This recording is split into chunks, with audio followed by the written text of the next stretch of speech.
काय करबे रोजे के हने महाकाशम अतना बूता हो जाते एक के झन कते कला करबे दौकिल के बेत खाली पानी कांजी वो भरा था ये भरा था कि काय दुकला गोट खाबेगा महाकाशम ये मिर्चल कौन भी नहीं ले तो अब बेचल कितना पेट जाऊं है ले तो आ दादू आ तो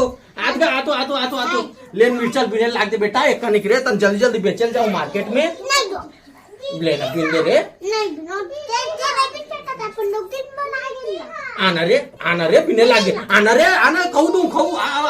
देखा तो जे साले नाम चुनाव बिनेल का था तेमा नहीं आवत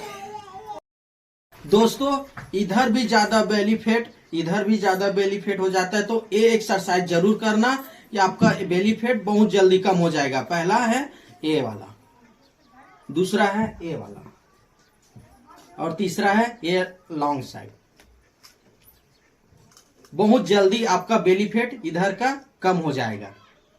वीडियो के लिए मुझे लाइक और सब्सक्राइब करना झन भूले संगवारी हो।